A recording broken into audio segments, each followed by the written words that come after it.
안녕하세요. 눈뜨는 인생입니다. 오늘 소개할 책은 마흔에 읽는 니체, 저자는 장재형, 출판사는 유노북스입니다.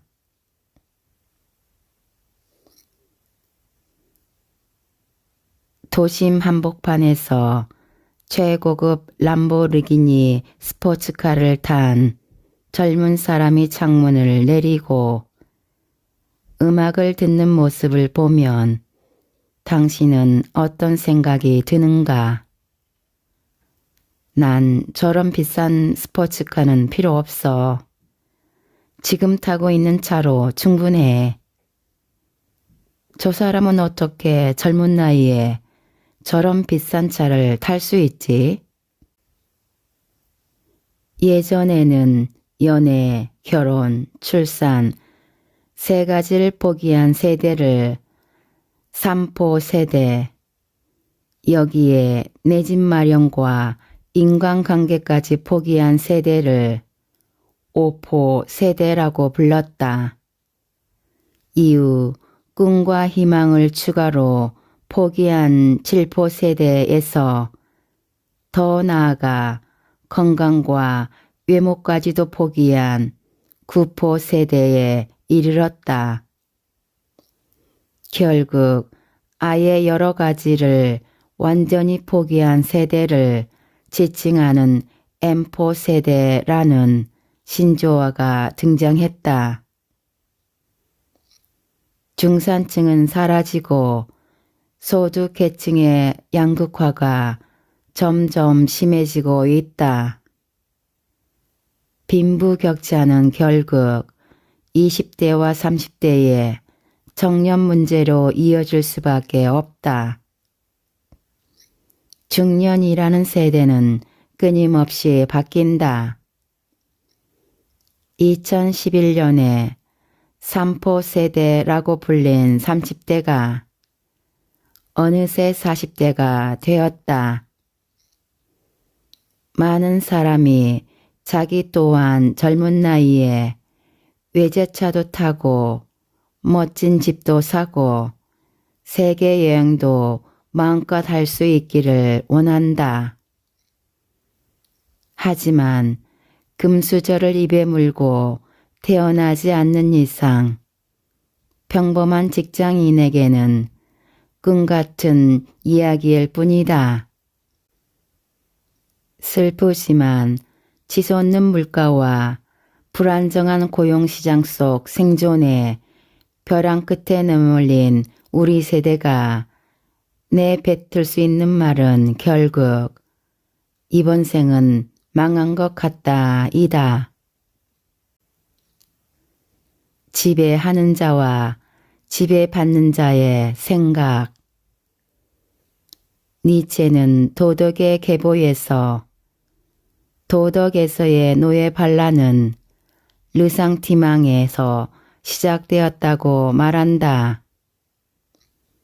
니체가 제시한 르상티망은 약자가 강자에게 품는 원한이나 증오, 복수심 등이 되풀이되면서 쌓인 감정을 뜻한다.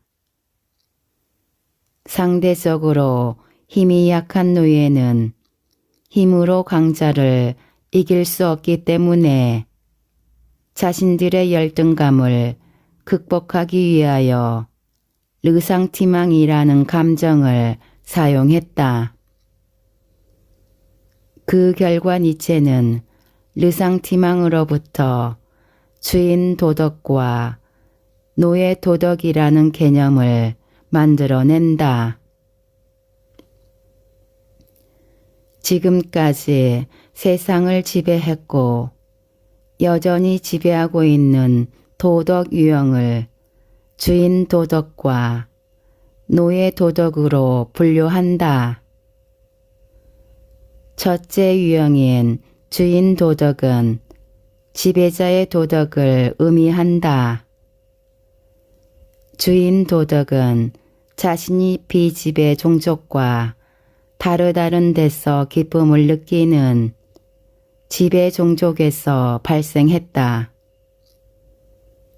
주인 도덕에서는 좋음이 무엇인지를 지배자가 스스로 결정한다. 그들이 바로 고귀한 인간이다. 고귀한 인간은 자신에게 긍지와 자부심을 느낀다. 니체는 고귀한 인간은 자신과 정반대의 인간을 경멸하지 않을 수 없다고 말한다.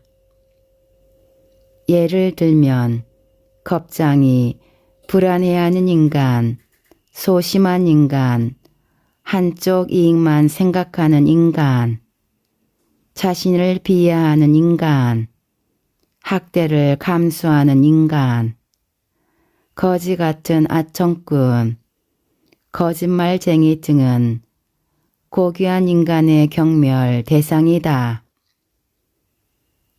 두 번째 유형인 노예 도덕은 지배받는 자, 즉 노예들 사이에서 발생했다.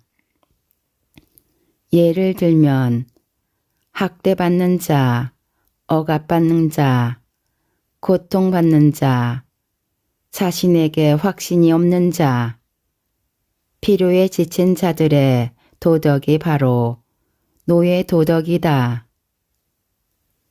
그런데 이러한 노예는 주인 도덕을 호의적인 시선으로 보지 않고 증오한다.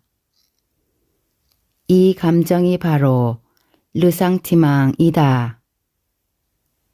원한에 찬 노예는 자신에게 공포를 불러일으키는 강자였던 지배자에게 반감을 가진다. 노예는 강자를 부정하다가 결국 악한 인간으로 규정하고 이와 대조적인 선한 인간을 생각해낸다. 그리고 그 선한 인간을 바로 자기 자신이라고 생각한다. 결과적으로 노예 도덕에서 선악 이분론인 도덕을 만든 것이다. 노예 도덕은 약자는 무조건 선이고 자기보다 강한 지배자는 모두 악으로 규정했다. 니체는 노예 도덕에서 외부의 것, 다른 것, 자기 자신이 아닌 것에 대한 부정이야말로 노예 도덕의 창조적 행위라고 말한다. 노예 도덕은 처음부터 가치를 설정하는 기준이 반드시 밖을 향한다. 다시 말해 노예 도덕은 가치를 정립하는 시선을 자신이 아닌 외부에 둔다. 반면에 주인 도덕에서 강자는 먼저 우리 고귀한 자, 우리 좋은 자, 우리 아름다운 자, 우리 행복한 자 같은 좋음이라는 근본 개념을 자기 자신에게서 찾아낸다. 그 후에 자신의 대물림으로서 부정적인 개념인 저급한, 비속한, 전황 같은 것을 나쁨으로 규정한다. 결과적으로 주인 도덕은 노예 도덕과 달리 가치의 기준을 자기 자신에게 둔다. 강자는 약하고 약자는 선하다는 시선. 니체는 인류의 전체 역사에서 주인 도덕과 노예 도덕의 대표적인 대립의 예로 로마인과 유대인을 들었다. 유대인은 로마의 지배를 받은 노예 민족이다. 로마인은 고귀하고 귀족적이며 강인했던 반면에 유대인들은 천민이자 성직자 민족이었다.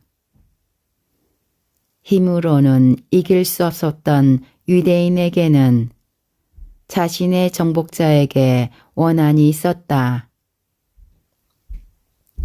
니체는 유대인이 힘이 없는 약자, 가난한 사람, 고통받는 사람, 궁핍한 사람에 대한 기독교인의 사랑과 용서를 도덕으로 선의로 규정하며 노예 반란을 시작했다고 말한다. 마음이 가난한 자만이 천국에 갈 수 있다는 성서에 따라 가난한 유대인은 천국에 들어갈 수 있고 부유했던 로마인은 결국 지옥으로 떨어진다는 논리를 내세운 것이다. 역사를 보면 기독교가 로마의 국교가 되었으니 유대인의 노예 도덕의 승리로 끝난 셈이다. 그런데 니체가 노예 도덕을 가진 자를 비난하는 이유는 무엇일까? 그것은 우리가 자기 삶의 주인이 되어야만 하는 이유와 관련이 있다. 주인 도덕에서 좋음과 나쁨의 대립은 고귀함과 비천함의 대립으로 나타난다. 권력, 위협적인 것, 공포를 느끼게 하는 것, 무시할 수 없는 강력한 힘을 가진 인간은 좋음이다. 반면 노예 도덕에서 이러한 인간은 악이 된다. 노예적인 사고 방식에서는 선한 인간이 되려면 위험하지 않은 인간이 되어야 하기 때문이다. 그래서 니체는 노예 도덕은 본질적으로 유용성의 도덕이라고 말한다. 노예 도덕에서 동정 같은 감정은 그들에게 생존의 압박을 견디게 해주는 가장 유용한 수단이기 때문에 선으로 규정한다. 반면에 힘과 위험, 강함 등은 그들에게 공포를 불러일으키는 악에 포함된다. 결론적으로 주인 도덕에서 좋음이 노예 도덕에서는 악으로 규정되고 주인 도덕에서 나쁨이 노예 도덕에서는 선으로 규정되어 주인 도덕과 노예 도덕의 근본적인 대립이 발생한다. 그래서 니체는 도덕의 계보에서 겉으로 보기에 좋음이라는 개념에 대치된 나쁨과 악함이라는 두 개의 단어는 얼마나 다른가라고 말한다. 어떤 젊은 사람이 도심 한복판에서 최고급 람보르기니 스포츠카를 타고 달린다. 창문을 내린 채 멋진 음악을 듣고 있다. 니체가 말한 르상티망에 사로잡힌 사람이라면 이렇게 말할 것이다. 젊은 나이에 저렇게 비싼 외제차를 타는 놈은 분명히 나쁜 짓을 해서 돈을 벌었을 거야. 부자라고 큰소리치는 놈들은 다 나쁜 놈들이지. 난 외제차가 별로야. 저런 차 끌고 다니는 놈들은 역겨워.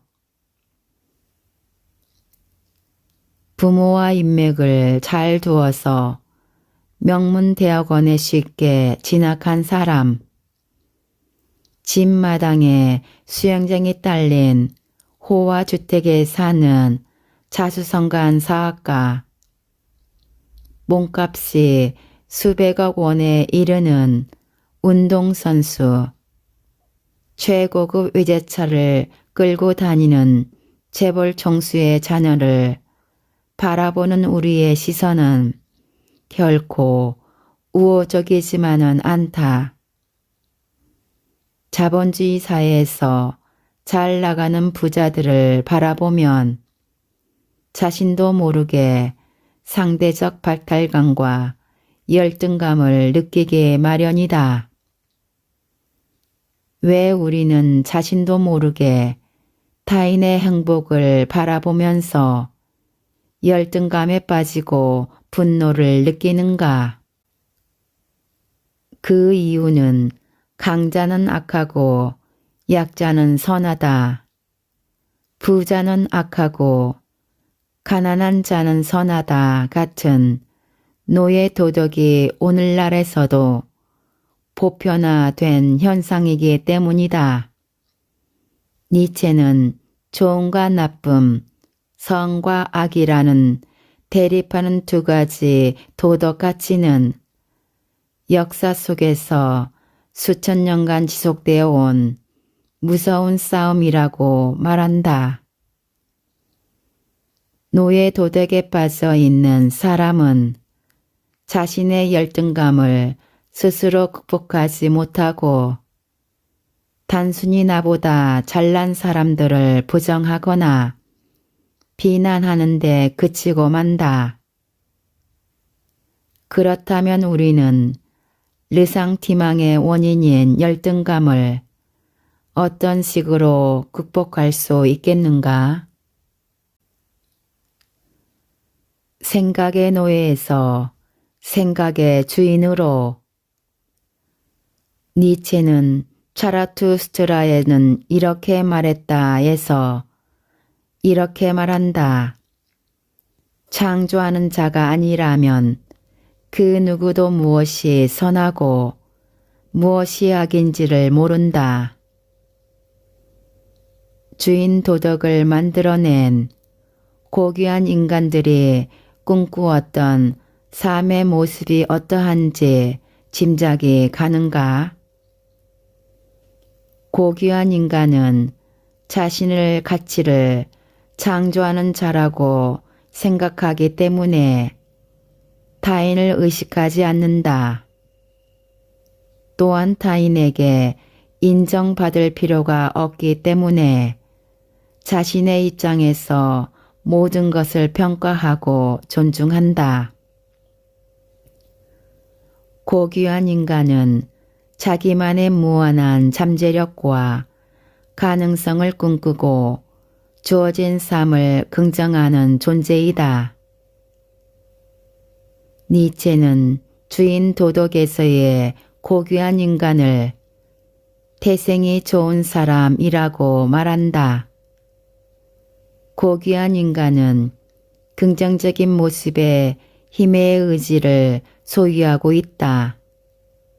반면 노예 도덕을 만들어낸 비천한 인간은 무력한 자, 억압받는 자라고 말한다. 노예 도덕을 만들어낸 그들에게 행복이란 마취 상태, 마비 상태, 휴식, 평화, 안식일, 정서적 긴장 완화, 안도 같은 것이다. 행복에 대한 그들의 태도는 수동적이다. 노예 도덕에서의 힘의 의지는 부정적인 모습의 힘의 의지이다. 결국 힘의 의지 측면에서 니체는 노예 도덕보다 주인 도덕을 더 긍정적으로 평가할 수밖에 없다. 철학자 질 듈레쥐도 니체와 철학에서 힘의 의지의 적극적 성질과 반응적 성질에 대해 다음과 같이 말한다. 니체가 우아함, 고귀함, 주인이라고 부르는 것은 때로는 적극적 힘이고 때로는 긍정적 의지이다. 그가 저속함, 비루함, 노예라고 부르는 것은 때로는 반응적 힘이고 때로는 부정적 의지이다. 초인같이 자부심이 강한 천성을 지닌 사람에게 쉽게 얻은 물건은 경멸의 대상이 된다. 초인은 가치의 기준이 외부가 아니라 자기 자신에게 있다. 주인 도덕에서 삶을 스스로 극복하려는 강한 자, 고귀한 인간, 귀족적 인간은 우리가 추구해야 할 초인과 연결된다. 반면에 노예 도덕에서 약한 자, 비천한 인간, 천민은 니체가 말한 초인과 반대되는 인간 유형인 인간 말종의 모습과 연결된다. 당신은 지금까지 생각의 주인으로 살았는가? 생각의 노예로 살았는가? 지금 당신의 모습은 스스로 행복한 사람이라고 느끼는 능동적인 인간인가? 아니면 원한과 증오의 감정이 골마터져 고통을 느끼는 인간인가? 지금 당신은 안전하게 획득할 수 있는 소유물에 만족감을 느끼는가? 아니면 위험을 무릅쓰고 설하고 획득하기 어려운 소유물을 바라볼 때 만족감을 느끼는가? 자신의 나약함을 정당화하기 위해 그 원인을 다른 사람의 탓으로만 돌리고 있는가? 아니면 고귀한 인간처럼 행운의 여신의 앞머리 털을 잡기 위해 적절한 때를 기다리고 있는가? 만약 지금 누군가에게 원한을 갖고 있거나 원망하고 있다면 열등감으로 가득한 약한 자가 되었다는 증거이다. 열등감이 없는 사람들은 거의 없다. 문제는 자신의 열등감을 인생의 걸림돌로 보느냐 아니면 성공의 발판으로 보느냐에 달려있다. 우리에게는 열등감을 무기력하게 받아들이는 태도는 버리고 정면으로 맞서는 자세가 필요하다. 르상티망을 해결할 수 있는 최선의 삶이란 열등감을 발판 삼아 도약하는 삶이다. 외부의 가치보다 자신의 가치를 추구하는 삶을 살아갈 때 우리는 생각의 노예에서 생각의 주인으로 변할 수 있다. 평생 행복하게 사는 법. 40대는 직장 문제, 내 집 마련, 늘어나는 빚 등으로 경제적인 문제로 온갖 스트레스를 받는다. 우리 주변을 돌아보면 많은 사람이 현실적인 문제로 의욕을 상실한 채 건강하지 못한 삶을 살아가고 있다. 니체도 고독과 세상의 외면, 질병 등으로 끊임없이 받는 반복되는 고통에 시달렸다. 그럼에도 불구하고 그는 나약해지지 않고 세상과 싸웠으며 필연적으로 다가온 삶을 당당히 긍정했다. 그는 비록 질병으로 몸이 불편했지만 이에 굴복하지 않았다. 니체는 어떻게 그토록 불행한 삶을 행복한 삶으로 전환할 수 있었을까? 운명은 기대하지 말고 우연은 환영하라. 우리는 행복한 삶을 살기 위해 미래를 계획한다. 예를 들면 좋은 직장에 취직하기 위해 열심히 공부한다. 좋은 집에 살기 위해 돈을 아껴 쓴다. 좋은 배우자를 만나기 위해 자신을 잘 가꾼다. 이렇듯 우리의 모든 행위는 최종적으로 행복이라는 목적을 달성하기 위한 수단이다.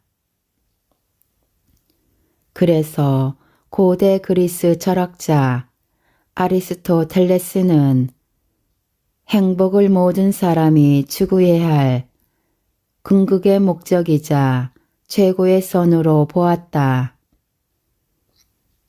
하지만 우리는 그렇게 노력하는 만큼 목표들이 기대대로 이루어지지 않으면 자신을 불행한 존재라고 생각한다.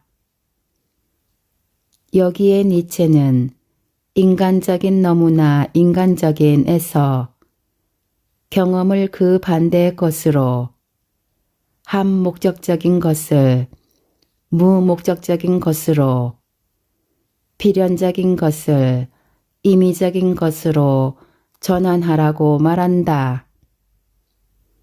다시 말해 운명처럼 생각한 일, 꼭 이루고 말겠다던 목표, 기대했던 경험들보다 큰 의미를 두지 않았던 우연한 일들이 오히려 우리를 기쁘게 한다는 것이다. 무의미하고 사소한 것들에서 즐거워하고 웃음을 터질 때 소소한 행복감이 찾아온다. 행복에 이르는 단 하나의 길이란 없다.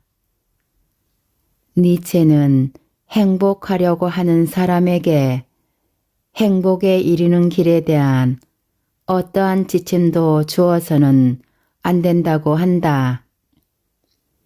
왜냐하면 누구든지 스스로 행복할 수 있는 자신만의 고유한 법칙들을 내면에 소유하고 있기 때문이다. 다른 사람이 주는 도덕적인 지침은 오히려 그의 행복을 방해하고 저지하게 될 뿐이라는 것이다.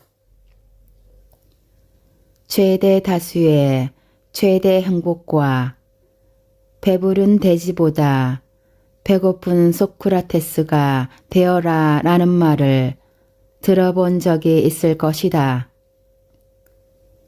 19세기 중반 영국의 대표적 사상가인 벤담은 최대한 많은 사람에게 최대한 높은 쾌락이 주어져야 행복한 사회가 된다는 최대 다수의 최대 행복이라는 양적 공리주의 사상을 주장했다.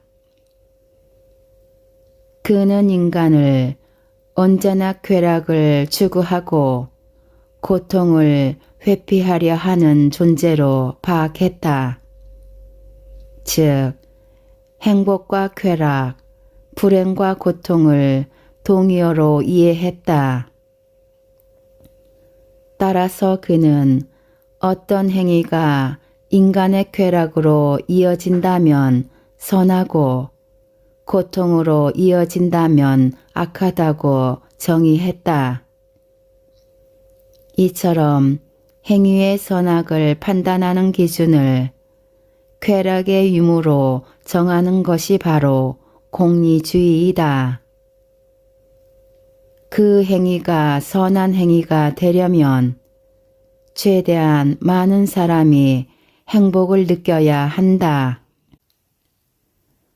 하지만 벤담의 양적 공리주의는 육체적, 양적 쾌락만을 중시했기 때문에 돼지를 위한 학설이라는 비판을 받았다.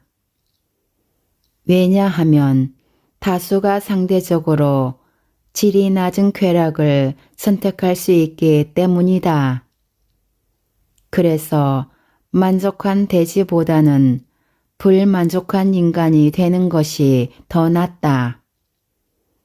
만족하는 바보보다는 불만족한 소크라테스가 되는 것이 더 낫다라는 그 유명한 말이 나왔다. 니체는 공리주의에 대해 선악의 저편에서 부수적이고 부차적인 것에 지나지 않는 쾌감과 고통을 기준으로 하여 사물의 가치를 측정하는 사고방식은 비상적이고 순진한 사고방식이라고 지적한다. 우리는 행복하게 살기 위해서 자기 나름의 이유와 의미를 찾아야만 하고 삶의 어떠한 방식이라도 받아들일 준비를 해야 한다. 공리주의처럼 많은 사람에게 단순한 안락이나 쾌락을 주는 것이 진정한 행복이라고 단정 지을 수 없다.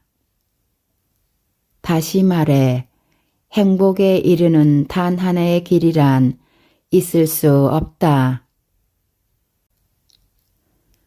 행복하고자 한다면 삶의 의욕을 가져라. 니체는 인간적인 너무나 인간적인에서 행복한 시대가 있을 수 없는 두 가지 이유를 말한다. 하나는 사람들이 그것을 단순히 원하기만 할 뿐 가지려고 하지는 않기 때문이고, 다른 하나는 평화로운 날들이 찾아오면 오히려 불안과 비참함을 기원하기 때문이다. 행복하자고 한다면 행복한 삶에 대한 의욕을 가져야 한다. 즉, 매 순간 행복한 사람의 태도로 행동해야 한다. 나 자신의 행복은 스스로 행복해지려는 의지에 달려있다. 니체는 아침 노을에서 다음과 같이 말한다. 모든 행복의 공통점은 두 가지, 즉 충만한 감정과 그것에 수반되는 자부심이다. 삶의 모든 것은 끊임없이 변하고 무엇 하나 확실하지 않다. 우리네 인생은 늘 바라는 대로만 흘러가지 않는다. 언제든지 괴로운 시간이 닥쳐올 수 있다. 지금 이 순간 행복하다고 마냥 즐거워할 수도 없다. 마찬가지로 불행한 순간이 계속 이어지고 있다고 슬퍼할 필요도 없다. 우리의 삶에는 행복과 불행이 꼭 번갈아 찾아오기 때문이다. 영원히 행복할 것 같지 않지만 한순간에 부서지기 쉬운 것이 우리의 삶이다. 역설적으로 영원한 행복이 없다는 사실은 우리가 현재 행복한 이 순간에 더 집중하게 해준다. 지금 당장 행복해지기 위하여 자신의 내면을 충만함과 자부심으로 가득 채워보자. 행복한 시대는 없지만 언제든 지금 이 순간 행복할 수 있다. 지금까지 마흔에 읽는 니체에서 일부 발췌하여 읽어드렸습니다. 좋은 책을 내주셔서 감사드립니다. 눈뜨는 인생의 리뷰 한마디는 아래 댓글에 있습니다. 우리 모두 책을 읽고 점점 성장해 갔으면 합니다. 오늘도 행복하세요. 감사합니다.